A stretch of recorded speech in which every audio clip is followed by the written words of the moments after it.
It's recording. Good. I am... I am Galhard, warrior of the Grand Order. You'll excuse me. I was nearly killed recently. I'm still recovering. When my last recording, just outside of the town of Thundertree, we had made contact with the druid Rylolf. We went with him to find out how the town was secured by the dragon. The dragon was lairing inside of the ruined watchtower, which unfortunately happened to be the place where he had secreted the Onyx spider, the statuette that we needed to open the mines of Fandelver. So, we talked about strategy. Ryloth was no warrior. He wanted us to deal with the situation. I did not want to fight the dragon. For one thing, I've heard they're powerful, and there's very little merit in a battle you were not likely to win in pursuing such a venture. It's one thing to fight a hard battle, but if you have an enemy that you don't believe you can defeat, then such a battle is foolish. Fighting a dragon? Well, I've heard stories. The biggest part about fighting a dragon is that they can fly.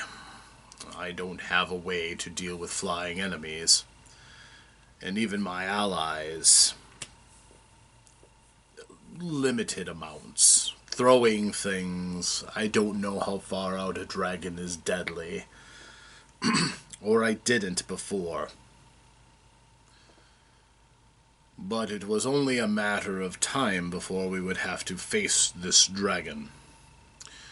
The druid offered us a concoction of his that could help to negate the dragon's poison should it come to a fight. The dragon breathes a poison gas. I can tell you from experience it is not pleasant. It turns your lungs into a burning, painful mass. It's not pleasant. We accepted, many of us drinking down the potion, but it became clear the dragon was aware of our presence. We were not subtle enough. Our battle with the cult of the dragon had probably tipped it off. It was calling for us, challenging us. It thought, and correctly, that we were holed up with the druid. So, I went out to meet this dragon. I thought that I could talk to it and make it see reason. It struck me that its position in this town was not an ideal one for it, or for us, for that matter. So, I went to talk in good faith. The dragon was arrogant, confident, insulting. It struck from a position of strength. It was sure that it could defeat us at its leisure. But it chose to talk first. It told us that the druid had found allies before to make attempts at its life. They had failed. The dragon bore no great wounds or scars, so whatever he had sent prior was not clearly close to enough. So we talked. I told the dragon that we had a chapter house that had been placed 2 days' travel from Thundertree, and that if he laired in Thundertree, he was a known threat. Eventually, waves upon waves of adventurers would come seeking his life and his treasure. He would never have a moment's rest. This is true. The dragon, secure in his power, laughed at my words. Even though what I had said would surely have been prophetic, he chose to disregard what I said. Instead, he offered us a counter deal. If we would go and kill his sister, another green, who lay days away, he would take her lair, which was superior to his own, and she being more powerful than he, her lair would be superior, and then he would leave Thundertree, having no need for it. I marveled at the stupidity of such an offer. If we could not face this dragon, what was to make us believe we could face down a more powerful dragon? Made no sense. And I told him so. I offered that we would assist it in moving to a new lair.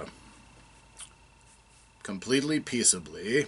We wouldn't take a copper piece of its hoard, and do whatever it took to find it a proper lair somewhere out in the Neverwinter Wood. He asked for an hour to think about our words. The rest of my group suspected he was up to some devious plan. It was at this time that Lydia arrived. She had been absent, visiting the chapter house, and she came back with news for us. We begged leave to depart from the dragon's presence and return back to Ryloth's home where we could talk. The dragon allowed us to do so. We went back. Lydia had a letter from the doppelganger we had left in the cells back in Phandalin. It had escaped. This was not very surprising. I did not have great confidence in their ability to hold a creature with such powers, but it did so. But it left us a letter. The letter said that our quarry was actually at the Wave Echo Cave, which we had heard was the location of the mine. Everything seems to be drawing to a head. When we confront it, this dark elf, we will be dealing with the spider, and it will be a fight, with no quarters asked or given, I suspect.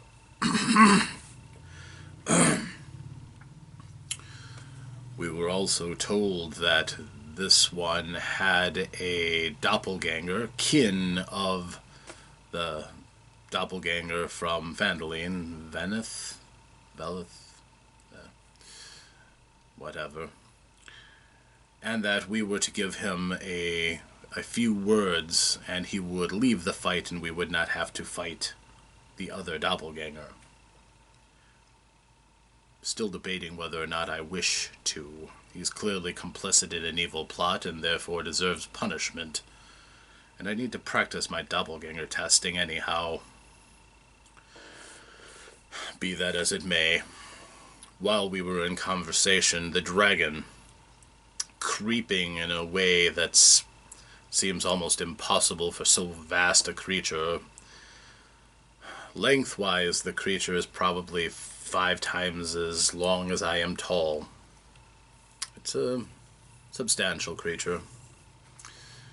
It was eavesdropping on the roof from us, and at a particular time put its head into the window and breathed a cloud of its noxious green poison at us. We weathered it fairly well. To the best of my knowledge, I was spurred into action by this.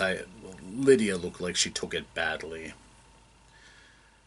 But more significantly than that, that burst of poison killed off Droob. I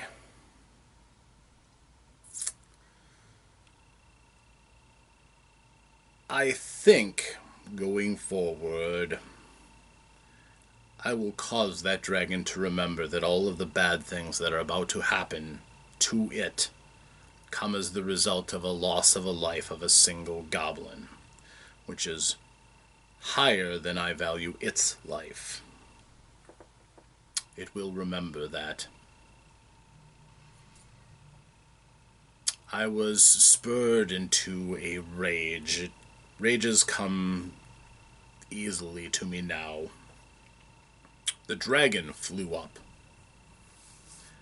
taking advantage of its superior abilities of movement. I needed to get within range of it quickly, so I shouted at it, "I will destroy your horde." I might have said burn it. I didn't have any fire. I don't know how I would have done it, but I ran straight for the tower that it used as a lair with all of my speed. My words stung. The dragon flew and landed in its tower. Although it stayed in the second floor, mostly ruined, but there was a ledge that it was able to hide up on. Out of reach, so it thought.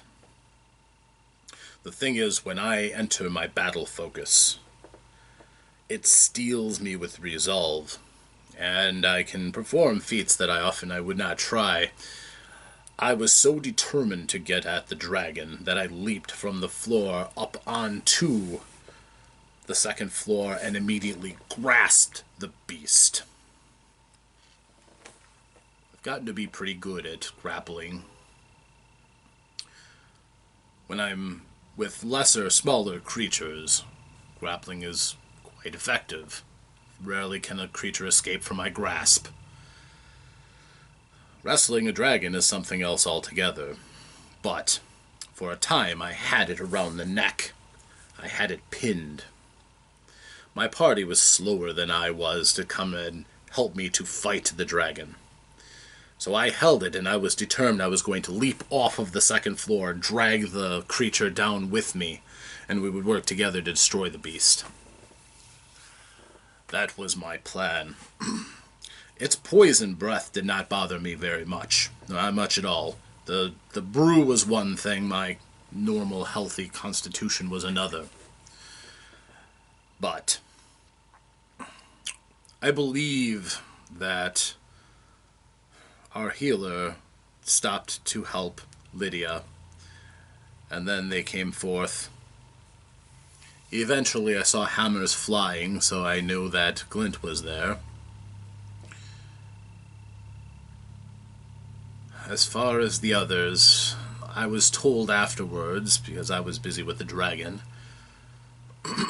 that our secret finder, remembering our mission, went straight to the hiding place of the statuette, and he retrieved it right away.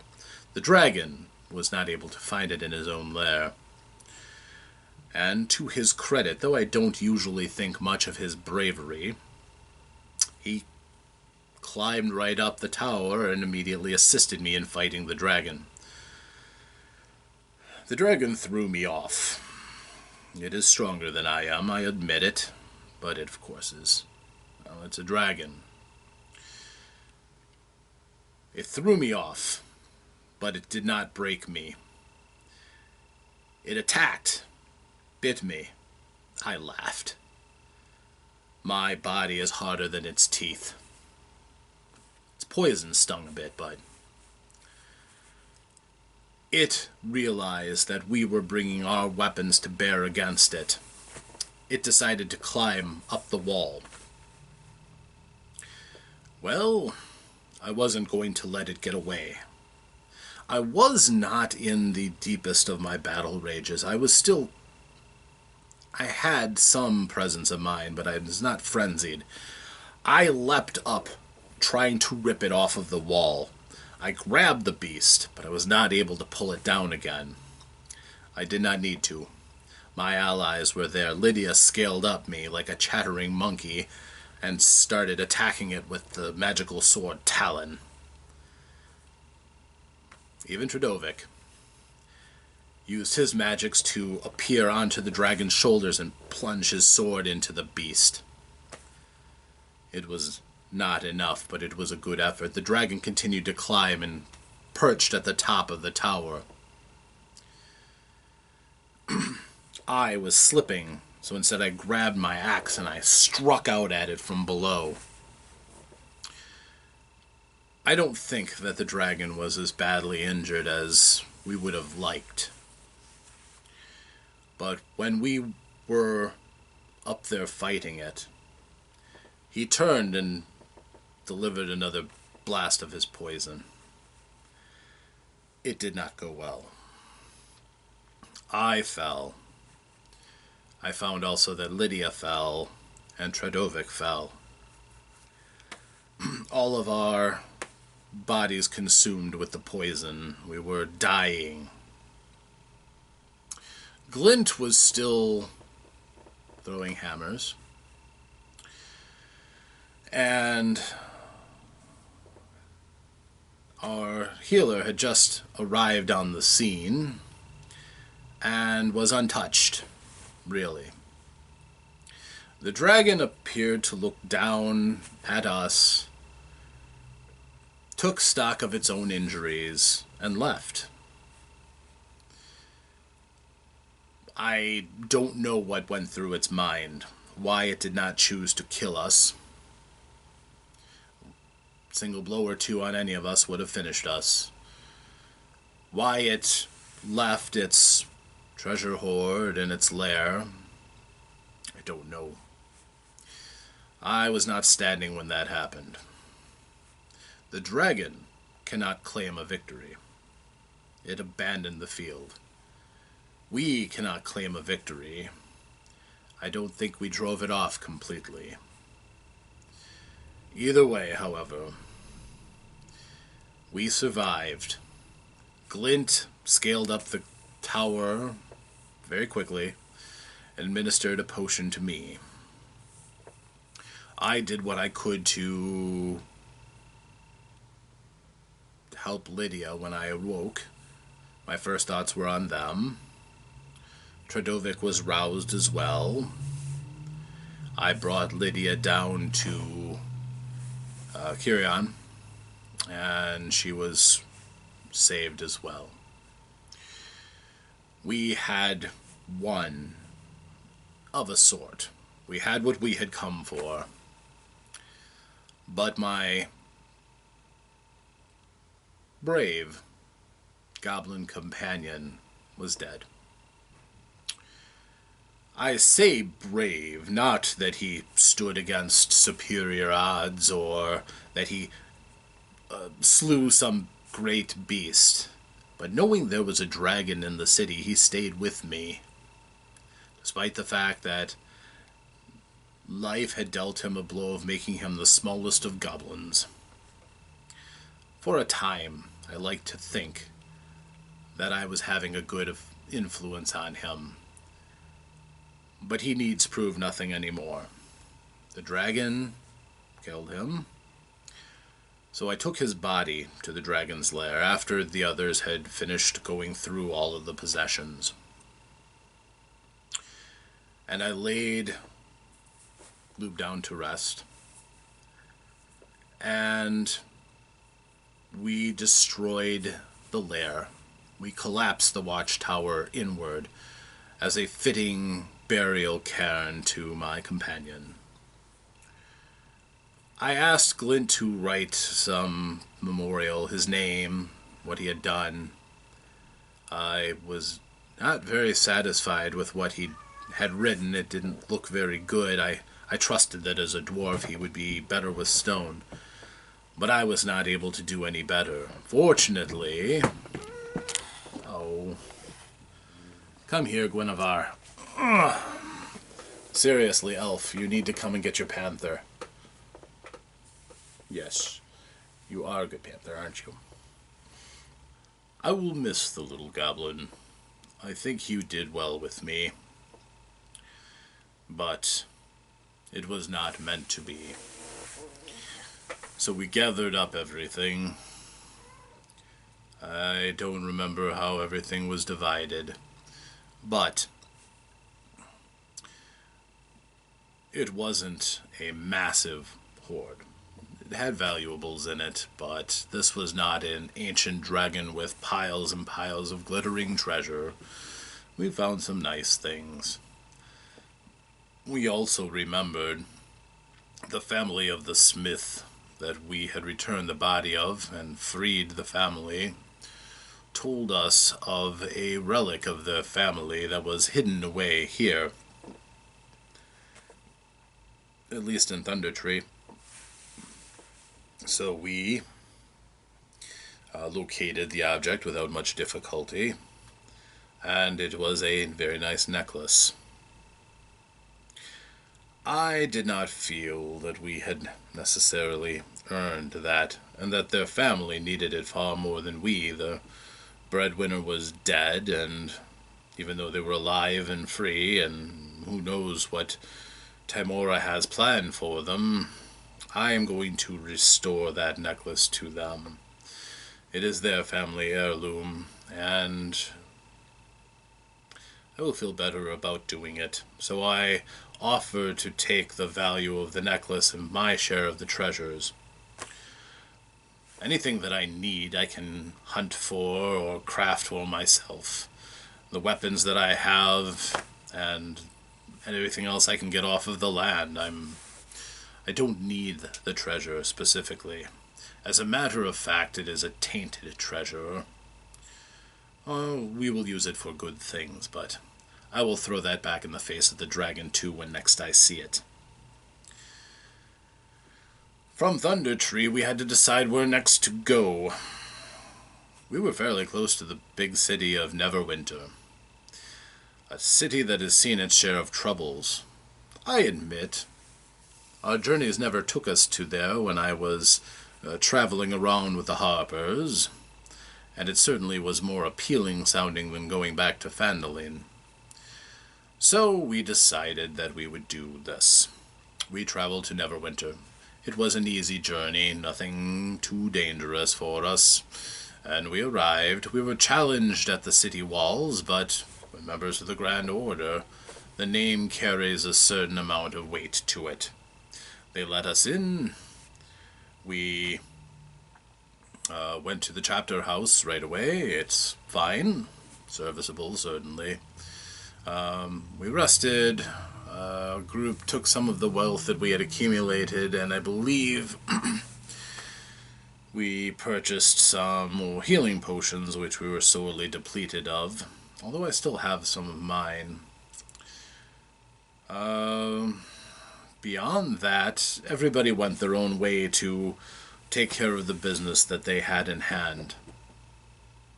Before we leave town, though, I am going to go and get some butchering tools. I will wear that dragon the next time I see it, and I will let it know exactly what I have planned for it. This was not my fault. This was on it. Its treacherous heart drove us to this point. And now I know what it takes to kill a dragon. Next time, I don't just grapple it. I don't just hold it down. My sword will come out, and it will have scars. If it can get away from me a second time, I will make it rue the day that it attacked us. This I swear to Timora. If she gives me the fortune to be able to fight this beast again, everything that I can do, every skill that I have learned will be bent to making it the last meeting between us. I will fall, or it will fall. This is a Goliath's pledge. I don't expect we will be here Neverwinter long. We have too many other things that need taking care of. We need to return back to Gundren, and we need to settle the issue of the spider and the mines. I trust it is to there that our next leg of the adventure will take us. Tamora smile upon us all. This is my report. May it find you who watch it in fine health and spirits. Farewell.